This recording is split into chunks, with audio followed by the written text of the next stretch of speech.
So what is going on, guys? Today we bought a 2020 Kia Rio and we're gonna see if we can make any money off this thing, so stay tuned.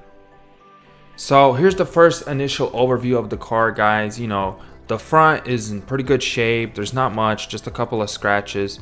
I was pretty happy how I got the vehicle. The one thing I didn't expect is on the passenger side there was actually a dent that in the auction photos you cannot tell is there. But then again, every time you bid, take the auction photos with a grain of salt. So let's go over how much I actually paid for this car and all the fees that are included with the car. So initially, I paid $4,350. That's the original bid. But then after you win the car, the auction always adds a bunch of fees. Some of them are actually bull crap. So let's go over some of the fees. So the buyer fee, when you buy the car, you have to pay $600. And again, it's percentage wise. If you pay more for a vehicle, let's say you pay over $10,000, then the buyer fees are going to be higher. So it always depends on that. Service fee was $79. I guess using their service, using their website, they charge you a fee for that as well. Internet fee, $99 to be able to bid online. They charge you $100.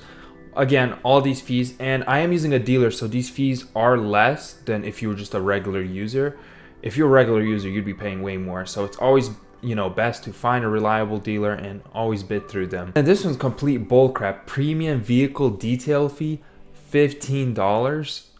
What detail? Like, the car is filthy. Every auction car I've ever bought and received has been just filthy. There is no detailing whatsoever. They don't wash the car, they don't clean the car, but they still charge you $15. And then environmental fee, $10.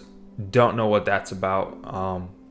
For the environment, again, they're just wanting to take more money. That's how it usually is. But after all that, guys, I paid $4,350. After all the fees, it comes out to $5,153. In order to get this car delivered, I tried to bid locally, so it was about 200 miles away from where I live, and it was $200 to get it delivered, which isn't bad. I have some connections, so I'm able to get a little better prices on transportation than most people would. But $200 for a car. And I was gonna say, we're gonna see if it starts. Most likely, since it is beeping. There you can see the mileage, guys. 24,000 miles, really low miles. Starts right up. This is the basic model though. Doesn't have the big screen, has the little screen, but the mileage is low. It's like tire pressure. One of the tires might be low pressure or the sensor might be bad. We'll have to check that out. What we're gonna do is check the oil level. I did start up for a minute, but I should have checked the oil before even starting it. And disconnect the battery, leave it disconnected because I'm gonna be working with airbags, and plus the car's gonna be standing here for a while. Also, some minor damage I didn't see in the photos. You always have surprises, guys. On the fender and the door, little bit of things. I honestly might just leave that and not get it fixed because I don't see it being worth the money. But yeah.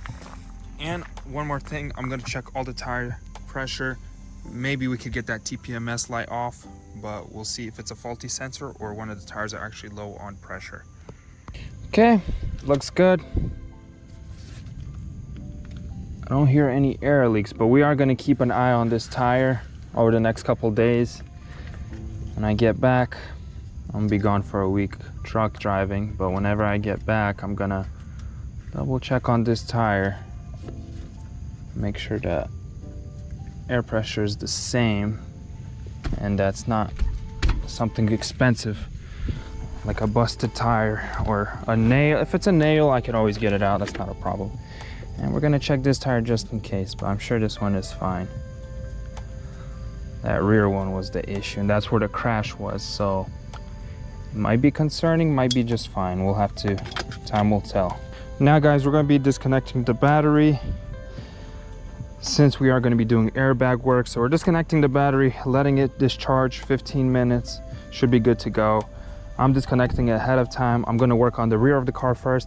Try to take advantage of this weather. It has been raining all day, and this is the few hours I get where it's not raining. Just in case it starts raining, we're going to stop working on the rear, taking everything off, and go work on the interior where the rain cannot get us wet.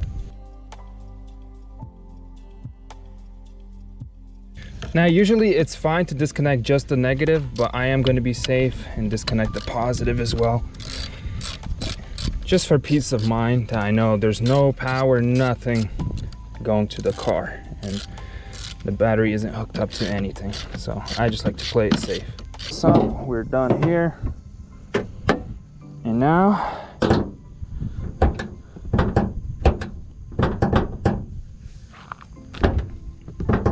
I bet you it's that battery cable.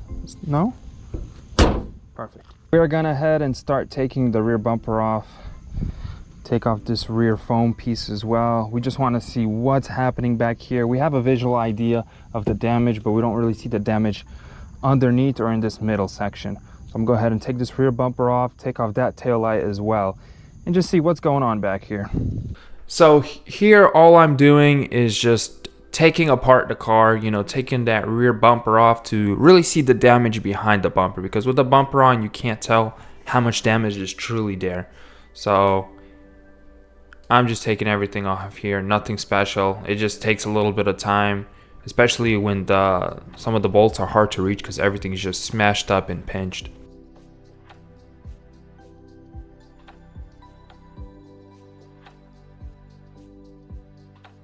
Look what we have here. A nice little swimming puddle. A little kiddie pool. It's actually pretty deep. I'd say I'd give it an inch. The most satisfying part is draining this. Oh yes.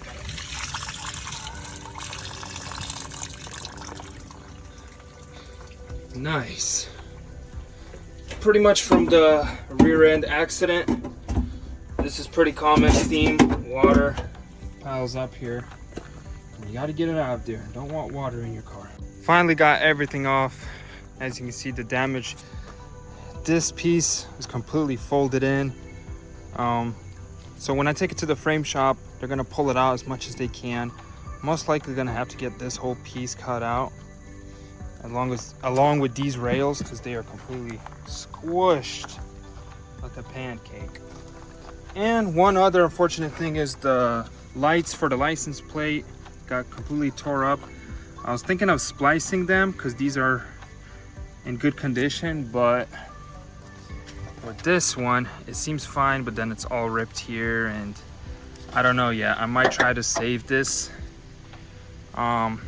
If not, I'll just have to get another one. And one thing, guys, I totally forgot. Anytime there's an airbag deployed, a vehicle's involved in the accident, being current airbags, driver airbag, passenger airbag, whatever the case, is the airbag module. So it's located back here. You got to get the module reset or get a new one completely. Otherwise, when you install the new airbag, you're still gonna have the airbag on the dash, the airbag light on the dash. So completely forgot about that. Should be pretty simple on this. Let's get started. As you guys can see, had to take this off, loosen this whole panel, and the airbag module, can't even talk, the airbag module is right down there. I already disconnected the lines. I just gotta remove the 4 bolts and should be easy peasy. Finally got this module out.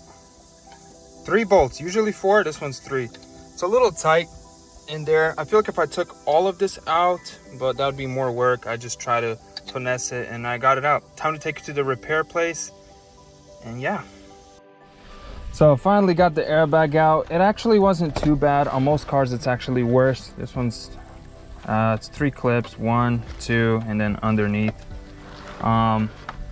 The part that's really annoying is these airbag lines.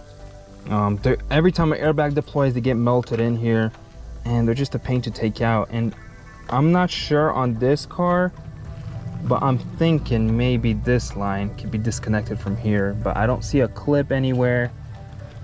I don't feel anything, so I'm not too sure. I'm gonna have to do some research on it. But if anything, we're gonna have to be gently remove these and harvest these lines and then just get new connectors. So guys, we did all we could do today. Take that rear bumper off, tail lights, took the airbag out. Now, like I said before, I'm just gonna contact my frame guy. I'm gonna figure out how much it's gonna be, when I could drop it off, and what all I need to get cut out. I'm gonna be going to the junkyard next to get auto parts, so stay tuned for that.